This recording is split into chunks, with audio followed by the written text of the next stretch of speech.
태도가 삶을 결정합니다. 한 번 더 선포합니다. 시작. 태도가 삶을 결정합니다. 아멘. 우리가 지난 주일에 그리스도인들이 어떤 사람들이냐, 여러 가지로 표현될 수 있겠지만 이 땅에서 살아가면서 하나님의 나라를 사는 자들이 그리스도인들이라고 말씀을 드렸습니다. 기억하십니까? 네, 이 땅에서 이 땅의 삶을 사는 게 아니라 하나님 나라의 삶을 살아가는 자들, 그들이 바로 그리스도인들이에요. 자, 그럼 어떻게 이 세상에서 하나님의 나라를 살아갑니까? 그것은 다른 게 아니라 하나님을 존중하면서 하나님의 말씀으로 우리의 세상을 다스려가는 것. 이게 바로 그리스도인들의 삶이죠. 여러분, 존중하는 삶을 살아가는 사람들, 주님의 말씀을 따라서 살아가는 사람들, 이들을 하나님께서 존귀하게 높여주신다고 말씀했습니다. 누가 높여주신다고요? 네, 하나님께서. 여러분, 하나님이 높이시면 이 세상의 어떤 것도 끌어내릴 수 없습니다. 여러분 믿으시고 여러분 하나님의 말씀, 하나님을 존중하고 주님의 말씀으로 여러분의 삶을 지어갈 때 여러분은 매일매일 주님이 높이시는 존귀한 삶을 살아갈 수 있음을 믿으시길 축복합니다.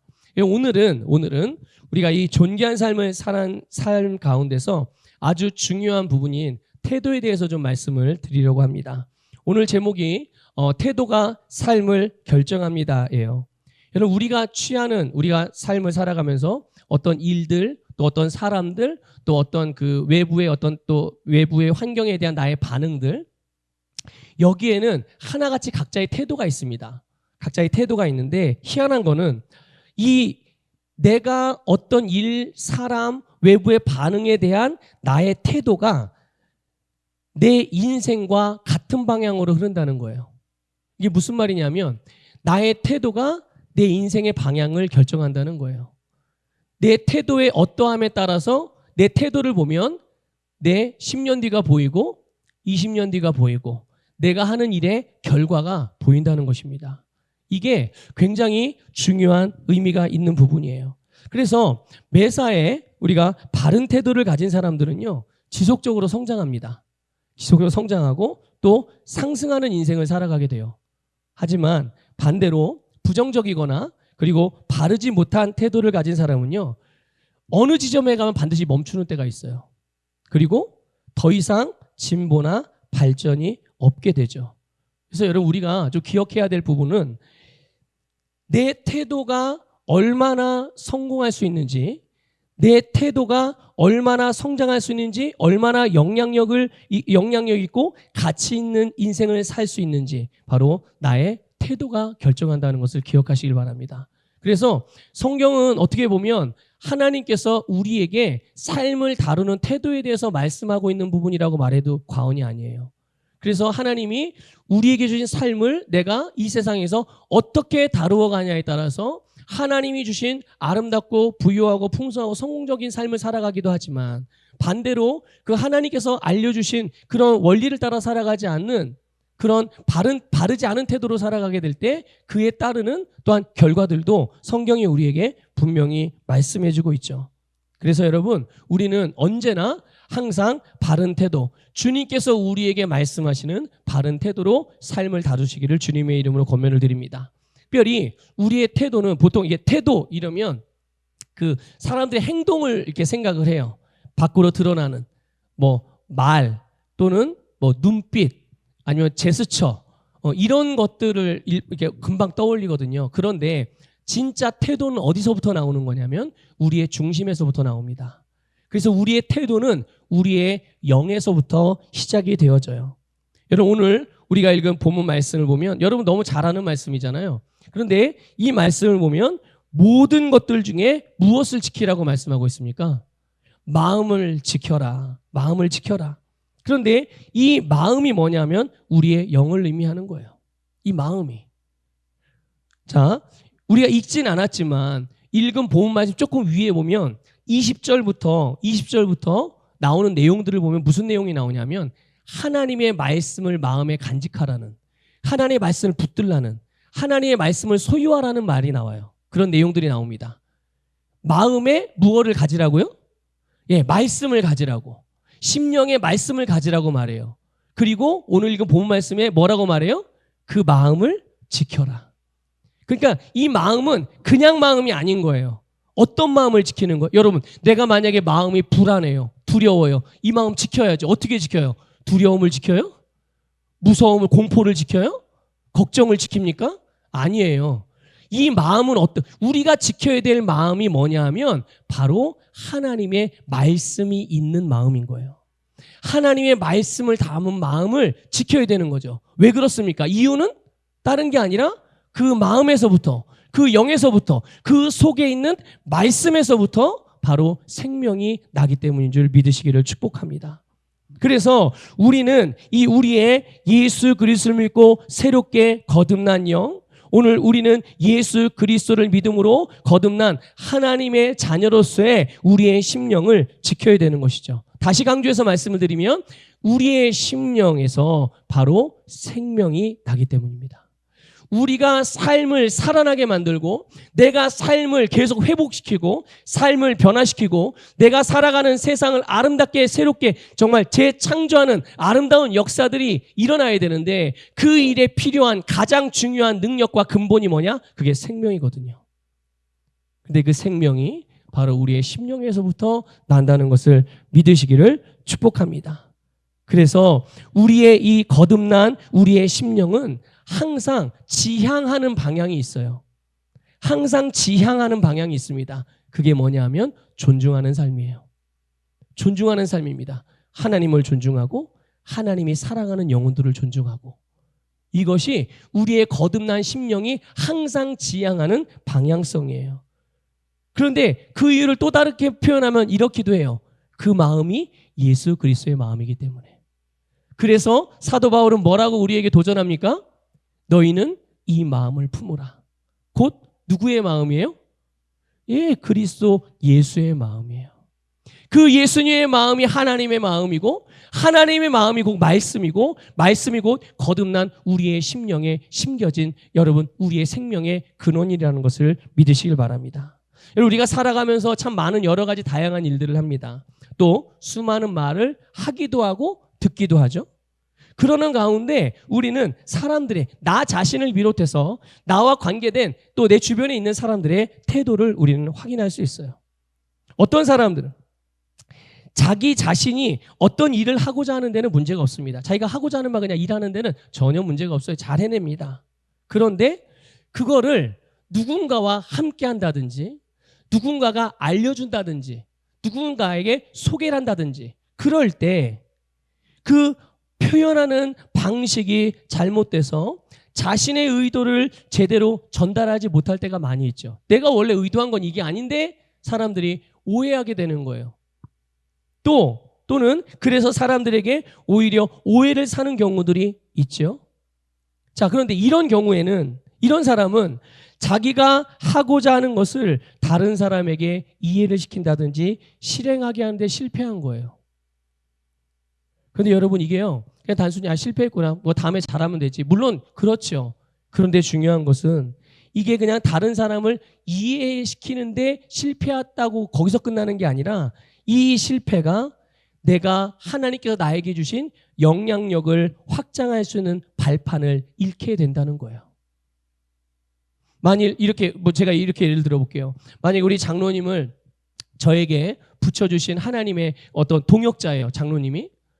그런데 제가 뭔가를 이렇게 함께 하자고 예를 들면 우리 이번에 그 미얀마 선교를 하는데 장로님 우리 함께 기도하고 우리 함께 이 일에 동참해서 같이 주님의 역사를 이뤄봅시다. 이렇게 이런 마음으로 이런 의도로 장로님에게 제가 뭔가를 막 설명을 하고 그렇게 얘기를 했어요.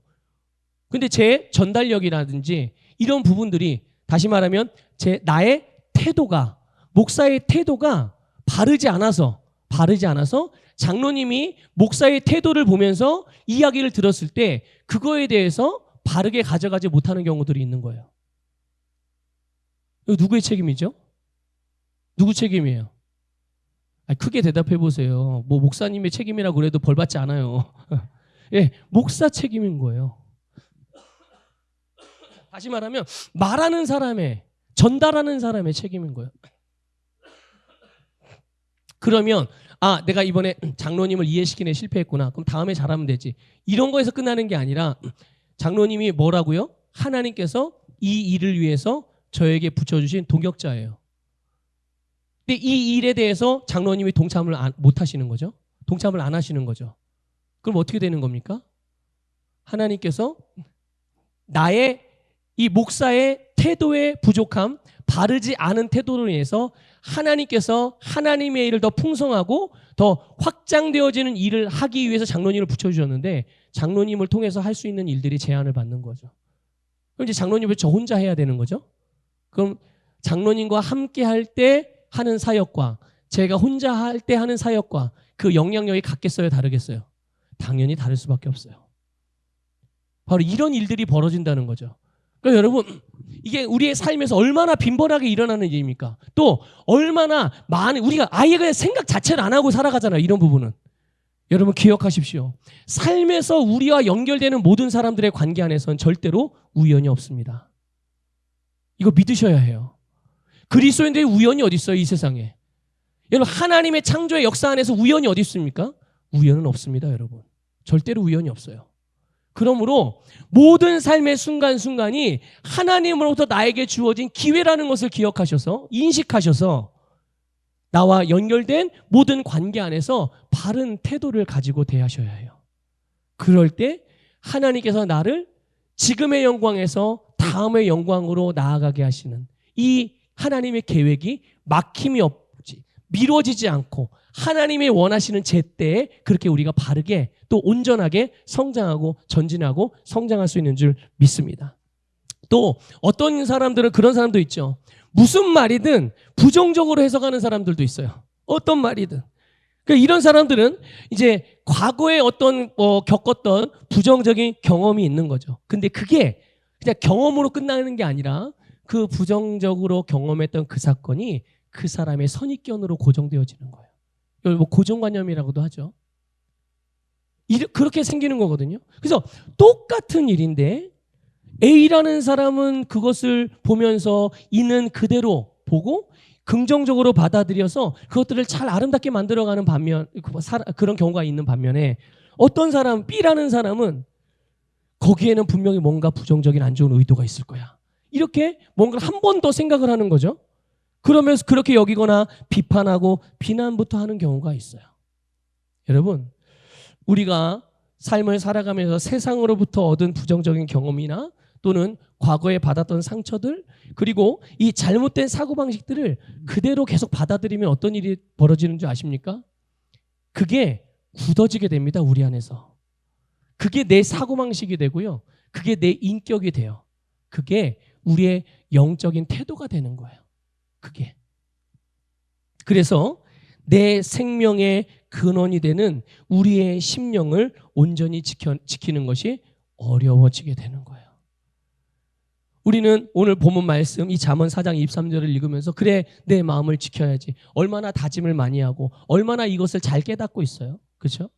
분명히 알고 깨닫고 그래야지 수도 없이 결심을 하고 결단을 하죠. 근데 이 말씀이 우리에게 주는 근본적인 의미를 우리가 알아야 되는 거예요. 단순히 내 마음을 지킨다고 지켜지는 게 아니라 내 심령으로 나오는 태도가 바라야 된다는 거예요. 그 태도를, 바른 태도를 갖지 않으면 아무리 내 마음을 지킬래야 지킬 수가 없다. 여러분, 그래서 거듭난 그리스도인들은 어떤 문제들이나 삶의 원인들을 절대로 밖에서 그 이유를 찾지 않습니다. 외부에서 찾지 않는단 말이죠. 왜 그러냐면 여러분, 그리스도인들은 언제든지 상황과 환경을 바꿀 수 있는 능력을 가진 자들이에요. 믿으십니까? 여러분 그리스도인이세요? 여러분 안에 예수님이 계십니까? 그분이 여러분의 능력이 되십니까? 그럼 여러분들은 모든 상황과 환경을 바꿀 수 있는 자예요, 없는 자예요? 대답이 현찮으시네, 마지막은. 네. 여러분은 예수님 계시다면서요. 그분이 여러분의 모든 능력의 근원이시라면서요. 그러면 여러분이 그 예수님의 이름으로 못할 일이 뭐가 있어요? 그렇죠? 못할 일이 뭐가 있냐고요. 우리가 주님 안에서, 예수 그리스도 안에서 말씀을 통하여 주님이 우리에게 보여주시는, 또 주님이 우리에게 주신 아름다운 것들을 보고 그것들을 우리가 믿음으로 취하면 우리의 모든 삶은 우리가 믿음으로 취한 대로 되어지게 되는 줄 믿으시길 바랍니다. 그게 바로 그리스도인들이고 그리스도인들에게 하나님께 주신 능력이에요. 그러나 이 잘못된 태도를 가진 사람들은요, 모든 문제의 원인을 바깥으로 돌려요. 그래서 이런 의미에서 우리가 좀 생각해 보면요, 실패하는 사람들, 여러분 주변에 실패하는 사람들 많이 보셨나요? 혹시 여러분들도 실패의 경험들이 있으셨나요? 여러분 실패하는 사람들을 가만히 보잖아요. 가만히 보면 진짜 실력이 없고 능력이 없어서 실패하는 경우는 거의 없습니다. 여러분 이거 꼭 아셔야 돼요. 혹시 여러분의 자녀 중에 또는 여러분의 형제 중에 아니 여러분의 부모 중에 아니면 여러분의 지인들 중에 혹시 이 실패로 인해서 어려움을 당하는 분들이 계시다면 잘 생각해 보세요. 정말 그 사람이 실력이 없나? 정말 그 사람이 능력이 없나? 아마 그런 사람은 없을걸요? 그런 사람은 없을 겁니다. 대부분은 이 태도가 잘못된 경우들이 거의 그래요. 실패하는 사람들의 공통적인 특징입니다. 아니 목사님 어떤 사람은 능력이 없는 것 같은데요? 어떤 사람은 실력이 없어서 망한 것 같은데요? 그렇게 보이는 사람이 있을 수 있죠. 그런데 기억하십시오. 하나님은 이 세상에 사람을 창조하셨을 때 어느 한 사람도 하나님의 달란트 없이 창조한 사람은 아무도 없습니다. 하나님은 각자가 이 세상에서 살아갈 수 있도록 거기에 필요한 모든 재능을 주셔서 이 땅에 보내신 줄 믿으시길 바랍니다. 그리고 그 재능은 그냥 근근히 살아가는 생명을 유지하는 생존을 유지하는 정도가 아니라 그 사람의 인생을 향한 하나님의 계획을 다 이룰 수 있을 만큼 충분한 재능이라는 것을 기억하셔야 해요. 이 세상에 어떤 사람도 이것이 없이 창조된 사람은 아무도 없어요. 그러니까 여러분 모든 사람들은 하나님으로부터 받은 모든 재능이 그들이 삶을 살아가는 데 필요한 모든 것들을 다 받았다고요. 다만 그들이 그것들을 삶에서 풀어내는 사용하는 태도가 바르지 않기 때문에 그게 정확하게 또는 정확한 때 정확한 대상에게 바른 모습으로 나타나거나 드러나지 않아서 그 능력이 발현되지가 않을 뿐인 거예요. 이것을 기억하셔서 여러분 우리가 이 태도가 얼마나 중요한지를 아셔야 돼요. 우리의 태도는 아까도 말씀드렸듯이 우리의 심령으로부터 나온다는 것을 믿으시길 바랍니다. 우리의 삶을 결정하는 것은 환경도 아니고 상황도 아니고 다른 사람도 아니라 바로 우리의 태도인 거예요. 그래서 내 태도가 나의 말과 행동과 생각과 선택을 결정하게 하거든요. 근데 그것이 인생의 방향을 결정하게 되는 거예요. 그러므로 여러분 언제나 바른 태도를 가지고 바른 선택을 통해 여러분의 인생의 방향이 항상 바른 방향이 되기를 주님의 이름으로 축복합니다. 그렇기 때문에 우리는 그래서 성경 말씀으로 돌아가야 돼요. 성경 말씀으로. 여러분 그리스도인들의 삶은 존중하는 삶이고 당연히 존중하는 삶을 사는 데 있어서 가장 중요한 것은 바로 하나님의 말씀인 거죠. 하나님의 말씀이 생명의 근원이기에 우리의 인생을 그 말씀 위에 두면 그 말씀을 우리의 삶의 최우선순위에 두면 그 말씀의 기준을 내 선택의 모든 선택의 기준으로 두게 된다면 우리는 절대로 실패하는 일이 없다는 것을 믿으시기를 축복합니다. 우리가 성경을 통해서 보면요 그런 인물들이 많이 있지만 오늘 좀 두 사람을 좀 볼 거예요. 한 사람은 세례 요한입니다. 세례 요한 잘 아시죠? 우리가 지금 이 말씀을 나누기 전에 이제 요한복음 1장부터 시작해서 1장만 딱 하고 지금 이제 주제가 좀 중요한 주제를 다루는 부분이 있어서 말씀의 흐름이 좀 바뀌긴 했는데 세례 요한이 어떤 사람입니까? 우리 1장에서만 요한복음 1장에서만 우리가 나눴던 이 세례 요한의 이야기만 봐도 세례 요한은 자기가 누구인지 정확하게 아는 사람이죠. 그렇죠? 예. 근데 요한복음 3장 30절에 그가 이렇게 말합니다. 한번 읽어볼게요. 시작. 그는 흥하여야 하겠고 나는 쇠하여야 하니라. 아멘. 자, 이 말은 세례 요한이 한 말이거든요. 세례 요한이 한 말이에요. 그래서 이 자기 자신과 예수님에 대해서 한 말이 지금 이 말씀이에요. 예수님이 세례 요한에게 와서 세례 요한으로부터 세례를 받았습니다. 그러면서 이제 공생애를 시작하셨거든요. 근데 그때 그 지역에 있는 수많은 사람들이 예수님에게 세례를 받으러 오는 거예요. 그 가운데는 또 적지 않게 이 세례 요한의 제자들까지도 예수님에게 세례를 받으러 가요. 이 세례를 받으러 간다는 얘기는 이제 나에게 세례를 준 그분의 제자가 된다는 거예요. 그분을 따르겠다는 거예요. 그분이 나의 지도자라는 거예요. 리더라는 거죠.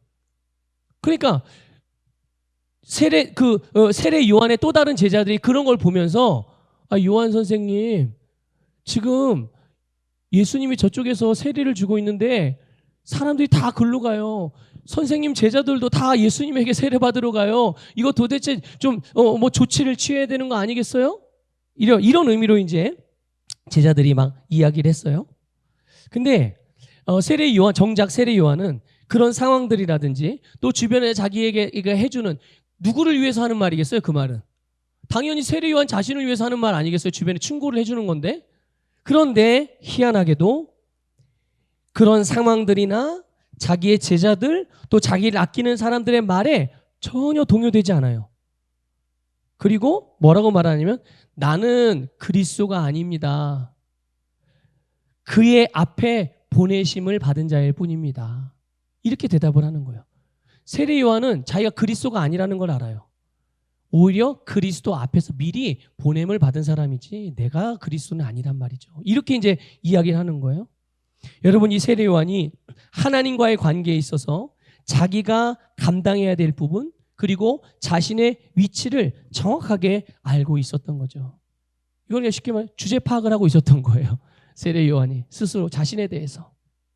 그렇기 때문에 자기는 그냥 단지 자기의 사명을 감당할 뿐이지, 뭐 예수님과 자기를 막 비교하면서 자기의 명성, 자신의 사람들, 자기를 향한 관심, 인기, 이것들을 뭐 빼앗겼다고 그래가지고 뭐 자존심 상해하거나 화내거나 시기하는 일이 전혀 없어요. 이건 뭐 아예 그냥 이 세례 요한에게는 없는 거예요. 그리고 그 다음에 한 말이 조금 전에 읽었던 요한복음 3장 30절 말이에요. 자, 예수님은 어떻게 돼야 된다고요?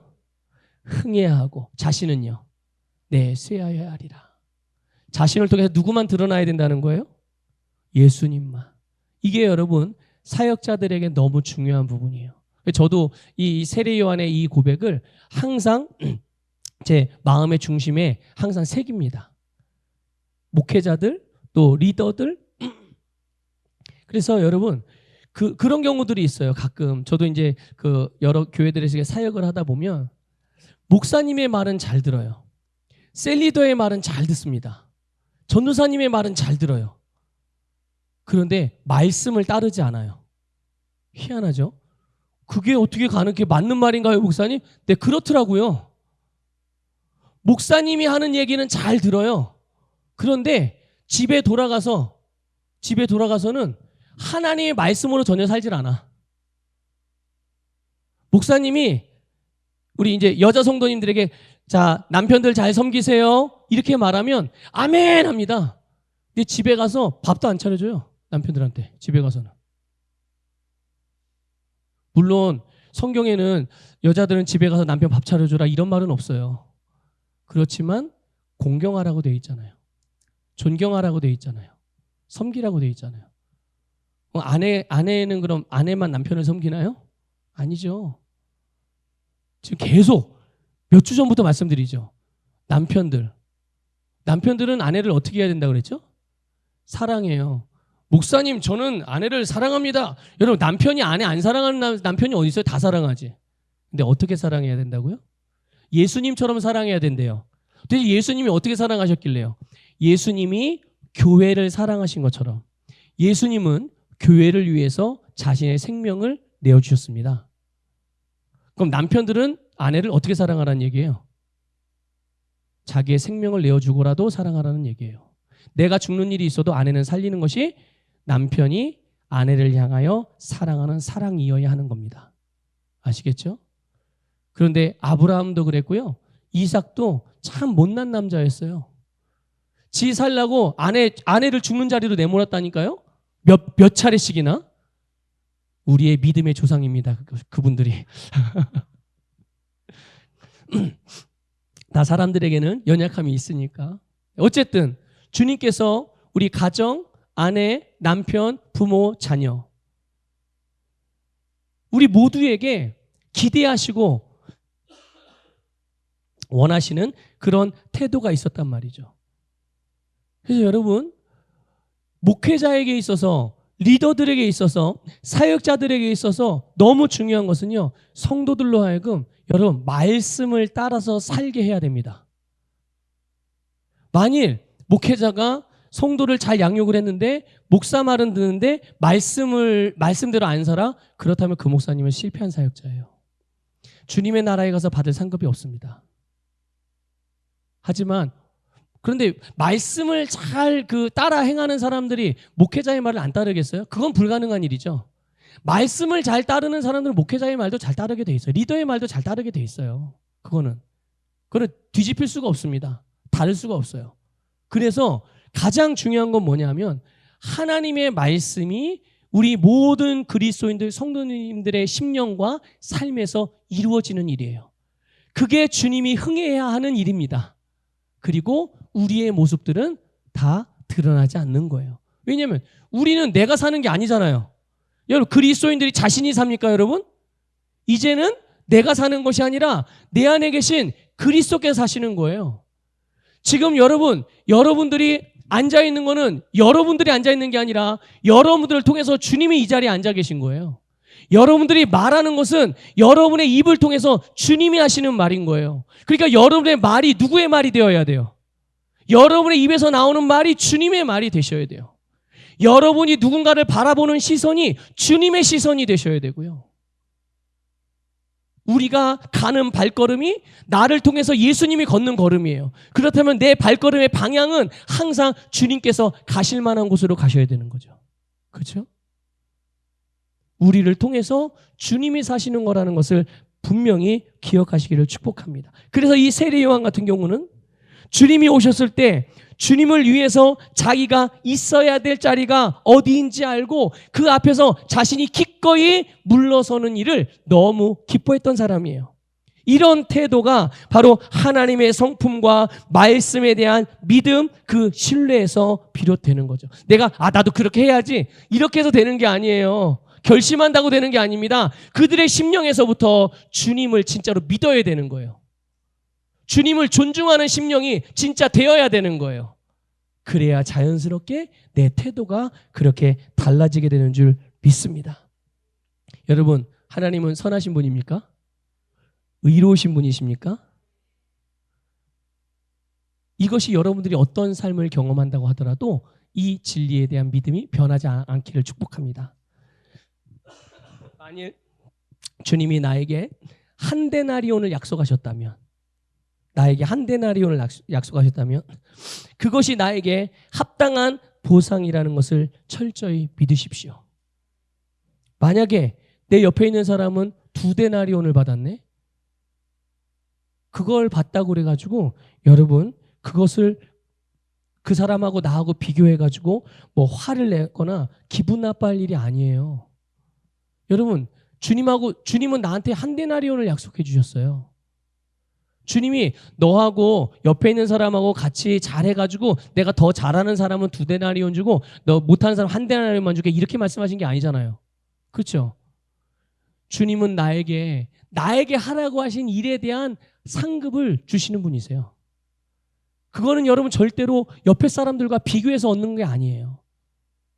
그러니까 우리가 주목해야 될 것은 주님이 나에게 하라고 하신 일, 그리고 주님이 나와 어떤 관계인지 그 부분에 대해서만 집중하시기를 주님의 이름으로 권면을 드립니다.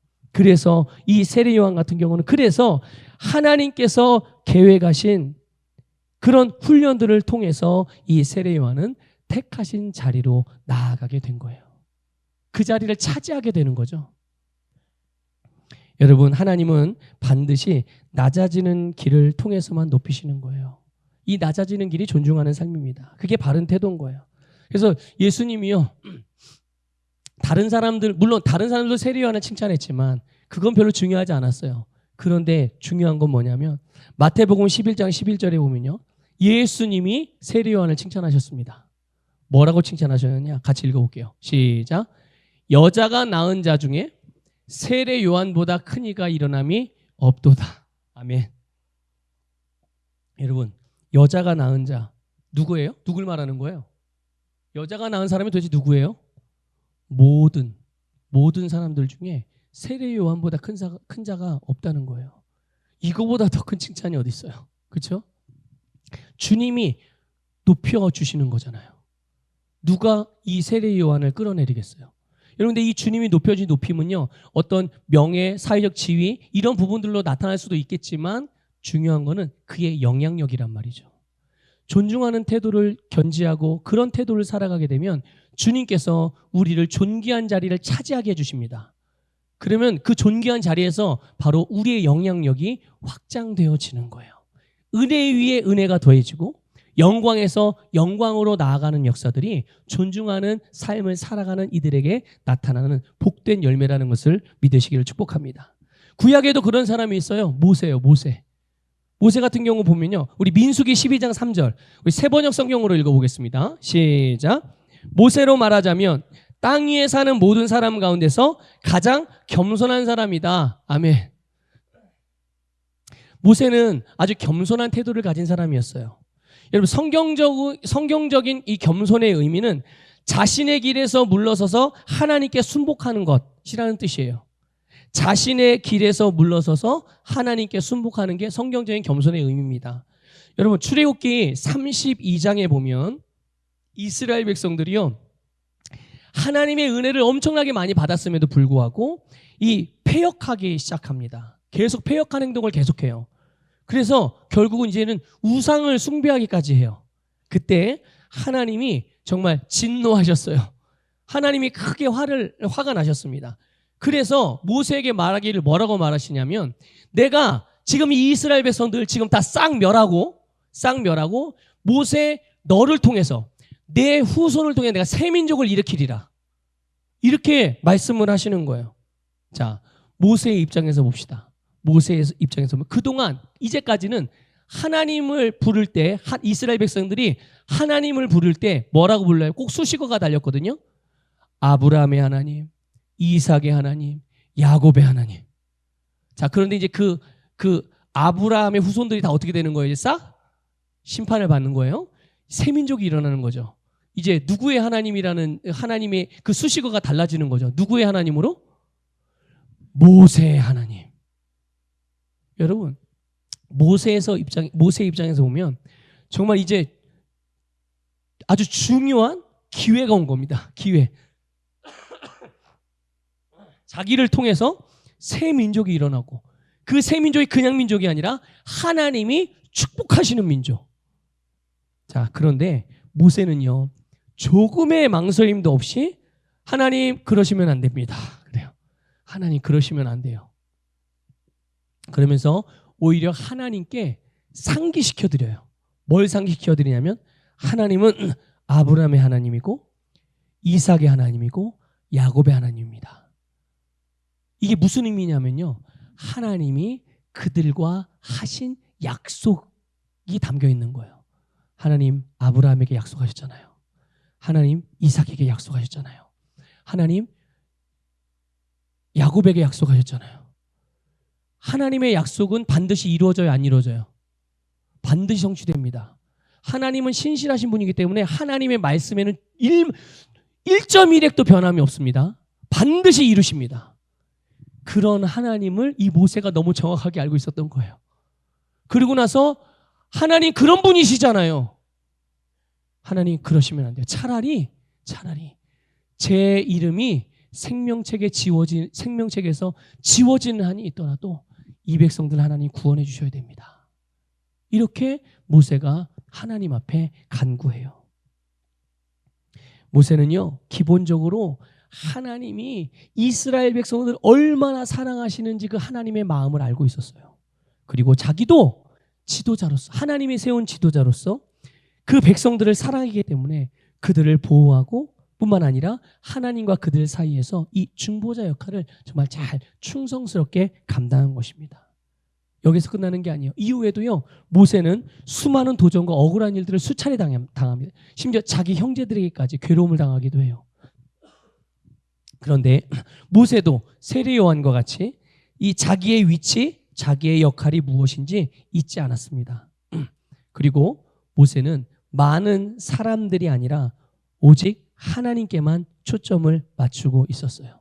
모세의 사명은 이스라엘 백성들을 애굽에서 데리고 나와서 가나안까지 데려가는 거예요. 그게 모세의 사명이거든요. 만약 모세가요, 자기의 위치, 자기의 역할, 자기의 사명을 감당하는 일에 있어서 바르지 않은 태도를 취했다면 그 모세는 여러분 우리가 아는 모세가 아닐 거예요. 그렇죠? 분명히 실패한 그런 인생을 살았을 수밖에 없었을 것입니다. 여러분 우리의 섬김에는 두 가지 방향이 있어요. 그리스도인들의 섬김에는 두 가지 방향이 있습니다. 하나는 하나님을 섬기는 거예요. 그리고 또 하나는 다른 사람들을 섬기는 겁니다. 그런데 무엇이 첫 번째일까요? 하나님을 섬기는 거예요. 첫 번째라는 것은 그게 우선시 되어야 된다는 겁니다. 섬김에는 분명히 두 가지 방향이 있지만 첫 번째가 있어야 두 번째가 있는 겁니다. 이것을 여러분들 잘 기억하시길 바라요. 우리가 다른 사람들을 섬기는 이유는 그 일을 하나님이 기뻐하시기 때문에 섬기는 겁니다. 믿습니까? 하나님을 내가 사랑하기 때문에 내가 사랑한 하나님이 기뻐하시는 일인 다른 사람을 사랑하고 섬기는 그 일을 하는 거죠. 그게 율법이니까, 그게 계명이니까 어쩔 수 없어서 하는 게 아니에요. 내가 하나님을 사랑하기 때문에, 내가 사랑한 하나님이 기뻐하시는 일이기 때문에 우리는 자원하고 기쁨으로 그 일들을 감당하는 것이죠. 여러분, 우리는 사람들이 어떤 말을 한다 하더라도 그것이 하나님의 말씀과 다른 방향이라면 그 말이 절대로 내 삶의 방향성을 결정짓게 하시면 안 됩니다. 하나님의 말씀 앞에서 내 방향과 내 동기를 점검해 봤을 때 문제되는 것이 없다면 주위의 반응이 어떠하든지 상관하지 않아도 되는 거예요. 잘 모르겠어요? 이게 맞는지 안 맞는지. 그러면 여러분 목사님에게 물어보시면 됩니다. 여러분의 영적인 리더들에게 물어보시면 그게 바른 방향인지 아닌지 알려줄 수 있어요. 여러분, 하나님이 나에게 맡기신 일이 분명하면 우리는 환경과 상관없이 절대로 포기하지 않고 전진해야 되는 거예요. 어렵고 불가능해 보이고 계속적인 방해가 있어도 전진해야 되는 것입니다. 하나님의 말씀이 내 선택의 방향이 되고 하나님의 말씀이 삶에서 나타나는 나의 태도의 기준이 되었을 때 하나님은 분명히 우리를 도우실 뿐만 아니라 우리를 높은 자리로 인도해 주시는 거예요. 여러분, 세례 요한이나 모세 모두가 하나님 나라 안에서 자기의 역할이 무엇인지 정확하게 인식하고 행동했어요. 내가 남보다 더 높은 자리를 차지한, 남보다 더 건강하고, 남보다 더 많이 갖는 것, 이게 중요한 게 아니라 내가 있어야 될 그 자리를 지키고 하나님께서 나에게 하라고 하신 그 일을 하는 것이 하나님 나라의 삶에서 가장 중요한 것입니다. 그 일이, 그런 삶이 바로 오늘 내가 살아갈 수 있는 가장 최고의 삶이고 가장 성공적인 삶이라는 것을 믿으시기를 주님의 이름으로 축복합니다. 나머지 더 드려야 될 말씀이 있는데 이 말씀을 하면 한 30분은 더 해야 될 것 같아요. 여기서 그냥 말씀 마무리하도록 하겠습니다. 그리고 남은 내용은 다음 주에 이어서 말씀을 나누도록 할게요. 여러분 기억하십시오. 우리의 삶의 방향, 우리의 삶의 그 다음에 일어날 수 있는 어떤 열매들을 우리가 예측해 볼 수 있는 어떤 그 절대적인 건 아니지만 중요한 기준이 있다면 여러분 그것은 지금 현재 나의 태도입니다. 사람을 대하고 일을 대하고 하나님을 대하고 하나님의 사명을 대하는 모든 것들을 대하는 나의 태도, 내 중심으로부터 나오는 나의 태도가 결국은 나의 삶의 결과들을 결정하는 거거든요. 여러분의 중심에 하나님을 존중하고 하나님의 말씀을 존중하는 바른 태도로서 여러분의 모든 삶을 성공하는 삶으로 이끌어 가시기를 주님의 이름으로 축복합니다.